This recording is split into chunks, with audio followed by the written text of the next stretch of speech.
So this is my bottom preview and bottom predictions for this card of Teofimo Lopez versus Shakur Stevenson. What a main event we've got. And we've got quite a decent undercard as well, haven't we? We've got quite a decent undercard where I think a couple of the fights are probably more predictable to predict, but three of them probably quite hard to predict, to be fair. So let's get straight into it. Starting off then with Jamel Murray taking on Tinsley Abair. 10-round contest in the heavyweight division.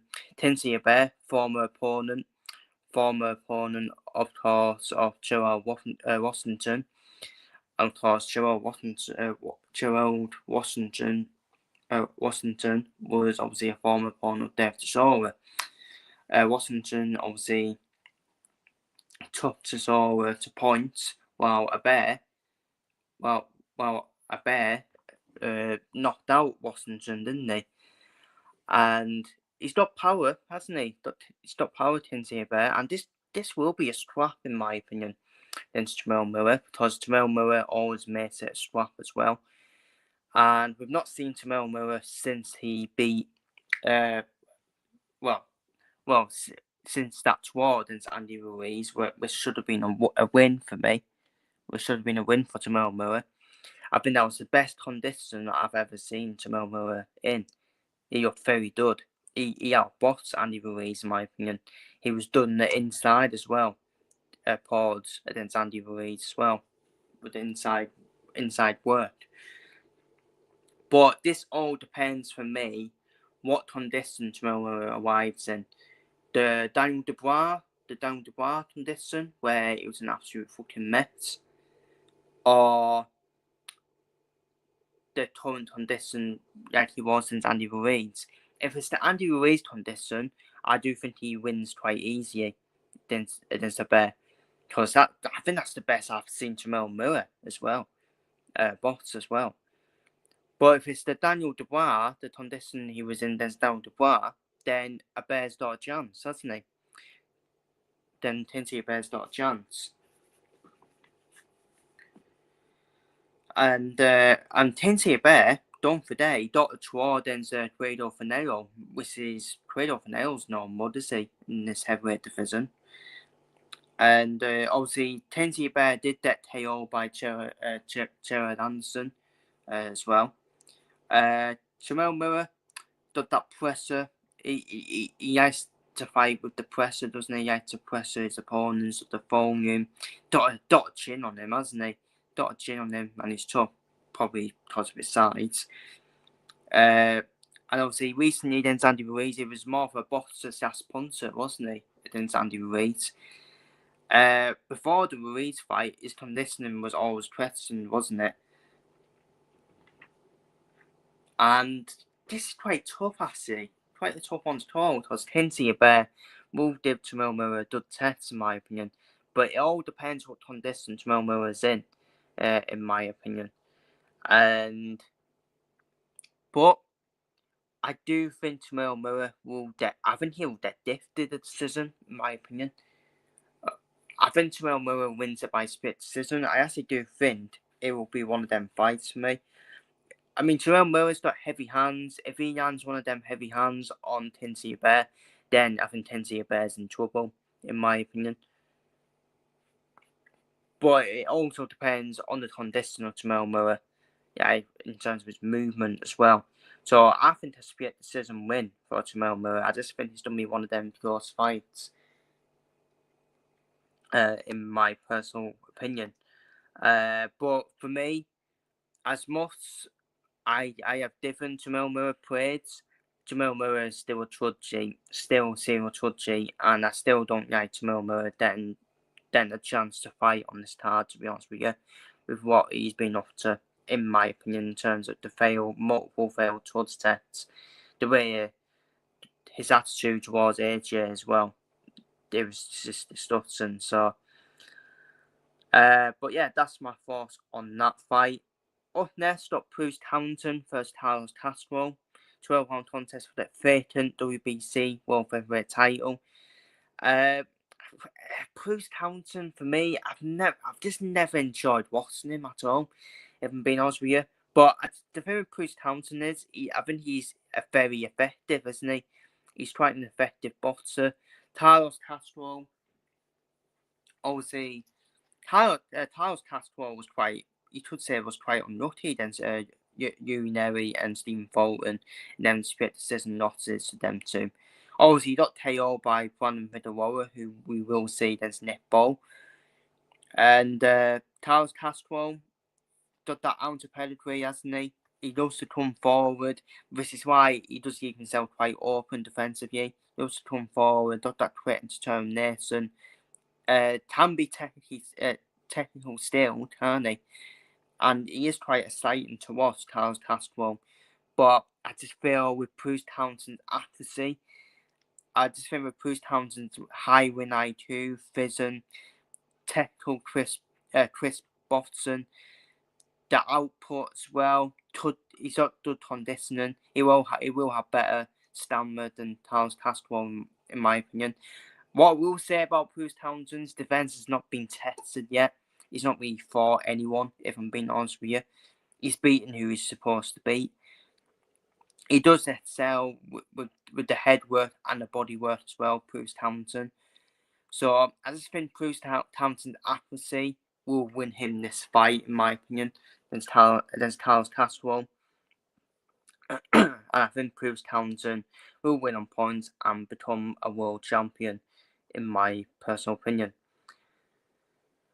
Up next, we've got Carlos Adames versus Emma Williams, 12-round contest for the WBC World Middleweight title. Emma Williams has obviously been back in action, hasn't he, recently, so I can't really argue with him then a title shot against Carlos Adames. But for me, I still think there's levels in this fight. I do think Carlos Adames is definitely, well, I think he's the best middleweight in the world right now, Carlos Adames, especially with what we've seen with Janabek. With Janabek obviously failing the Truds tests.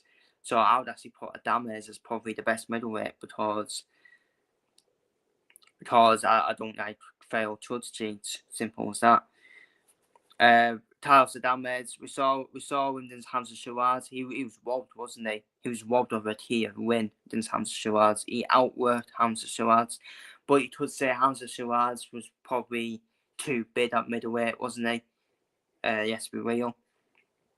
Carlos Adames got that versatility and still legitimate power, good inside work as well, as we saw in Shiraz. Work rate, adaptability as well, which is so key for me, the adaptability, in my opinion. The only thing I think he needs to improve, Carlos Adames, is his rhythm and feints, isn't it? This is rhythm and feints and movement. When I mean like the head movement, ducking and missing shots, and probably needs to improve like his stance switching as well, Carlos Adames. But apart from that, joy to watch, isn't he? Joy to watch, very underrated as well. Emma Williams, who also another former opponent of Hamza Shiraz, he lost to Hamza Shiraz. Hamza Shiraz absolutely pretty much demolished him all the way through, didn't they? And stopped him year on. It was a demolition job. But Emma Williams, he is quite an explosive southpaw fighter.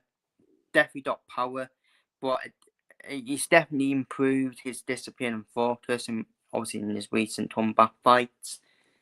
But for me, I just can't. I still think Emma Williams is questionable defensively, and I do fancy a KO/stoppage win from Carlos Adames here in this fight against Emma Williams. I just think Adames is in levels above Emma Williams. Now on to the co-main event, Tejon Davis versus Tremaine Ortiz, 10-round contest in super lightweight division. Tejon Davis was an absolute disgrace in this last fight in terms of like the weigh-in. Obviously coming in a lot of pounds over. Was it? Yeah, it was the last fight, wasn't it? coming in a lot of pounds over than Edwin De Santos. But at the same time, Tayson Davis no excuses now not to go over the weight limit, because in his last fight, obviously with that controversy with the weigh-in, where he was 3 pounds over, so no excuses now. He must make the weight now. He probably is suited to super lightweight now. Probably is suited. But this is one tough fight for him. This is one tough fight for him, because we've seen Tamir Ortiz, they've taken him with Lopez problems, haven't we? And I do think Tayson Davis,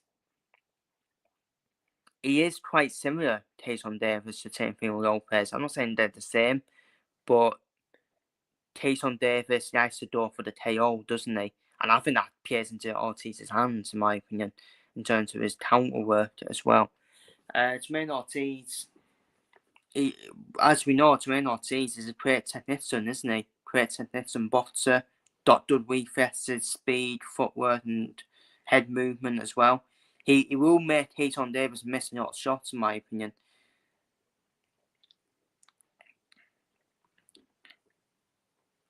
And Tamir Ortiz, like I said, he lost a close decision to Lomachenko. Again, put up a good fight, didn't he, against Lomachenko? And a few people thought he beat Teofimo Lopez, in my opinion. But you could say it was probably a bad night for Teofimo Lopez. But he's had plenty of bad nights, hasn't he? Tayson Davis, what I do like about Tayson Davis in the win, he's got good calmness, definitely technical skill, doesn't he? Athleticism, footwork. He's got power and timing. He's got a strong arms of background. Obviously, his best win is definitely Dennis Belichick, where he KO'd Dennis Belichick to win the WBO lightweight title. Then obviously he KO'd Gustavo Ramos in round 2, which was then one of his best wins, in my opinion. But I don't know, like, I feel this fight is very tough for Tayson Davis. And if Tayson Davis can get a win against Ortiz, it is a statement win for me. It is definitely a statement win, because I still have questions about Tayson Davis despite winning the WBO lightweight world title. Which was definitely a statement win against Dennis Belichick. But Tamir Ortiz has been in with better fighters than Tayson Davis in Teofimo Lopez and Vasily Lomachenko, and he will cause a lot of problems with Tayson Davis. And I can't call it. I really can't call the fight. I really can't.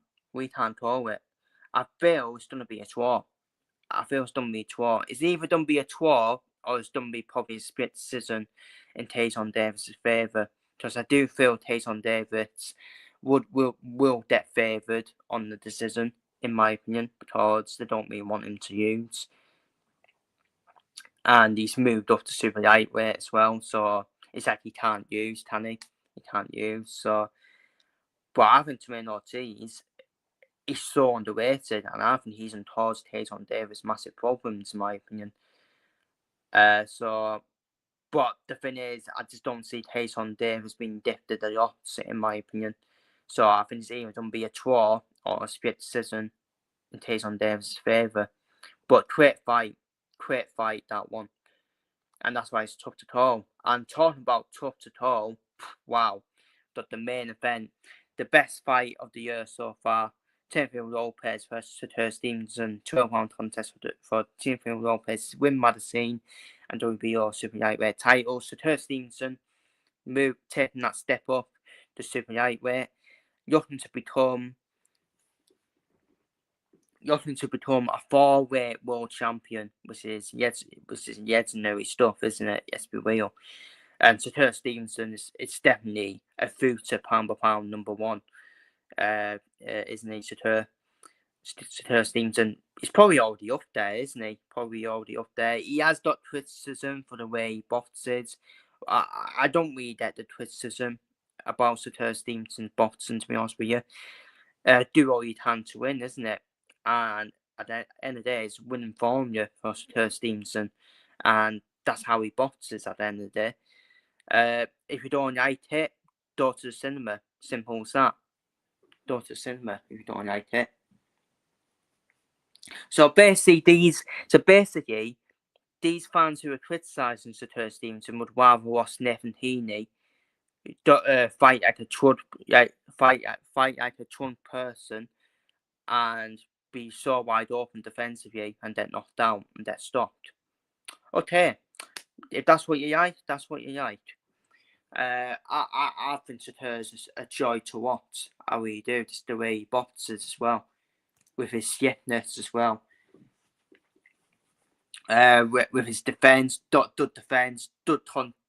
at controlling the distances, win IQ, strategy, the counter punching as well, the precision, time and versatility, the adaptable style that he's got as well.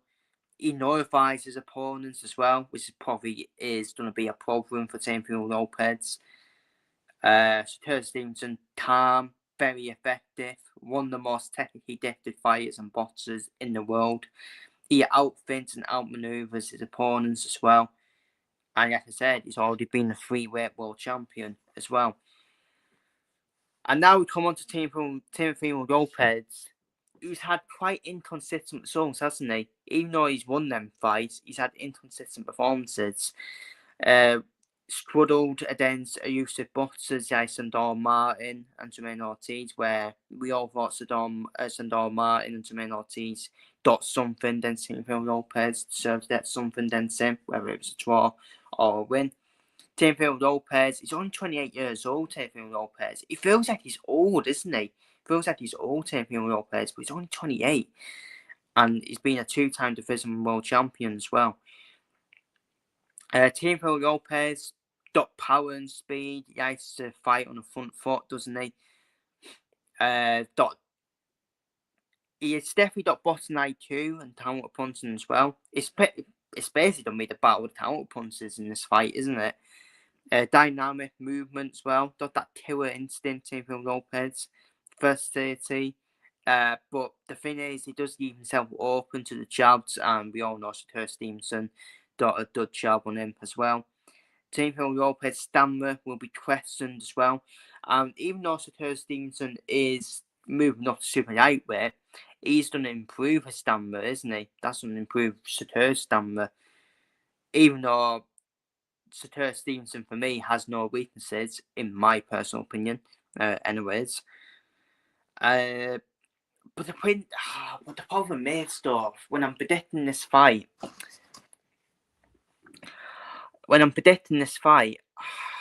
Teofimo Lopez turns up, doesn't he? He does turn up for these big fights, Teofimo Lopez. But at the same time, I just don't see Shakur using. I really don't. I just don't see Shakur Stevenson using. But at the same time, Teofimo Lopez turns up for these fights as well.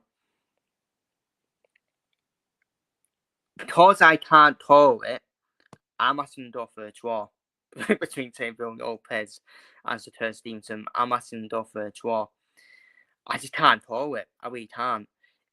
Even though I have named Teofimo's weaknesses, which will be a joy for Shakur Stevenson, I do see Teofimo Lopez turning up. He will turn up for this fight as well. And this will be Shakur Stevenson's toughest test so far against a fighter like Teofimo Lopez as well. I actually think this is already going to be Fight of the Year. I actually do think this is already going to be Fight of the Year for 2026. I really do believe that. I already finished it already, going to be Fight of the Year, because it's so close to call. No one can be guaranteed a winner in this fight. And I think a lot of people would offer a draw as well, a bit like me. So I'm going to offer a draw. I really can't call the fight. I really can't call it. 2 brilliant fighters, 2 brilliant boxers as well, and 2 of the best in the world. Let's be real. And at this current stage, 2 of the best in the world. And both of them both of them turn up. Both of them do turn up for the big nights as well. So I'm the third tour, which is the second tour of this prediction video. And but yeah, feel free to leave your predictions down below for all the fights I've predicted down below. It's a great card, isn't it? It is a wonderful card. It's a wonderful card for me. And some of the fights are tough to call. So feel free to leave your predictions down below in the comments for the main event and for the undercard fights of this great card down below in the comments. And yeah, and I definitely will be doing a review because it is on pay-per-view as well. So take care, stay safe, and see you later.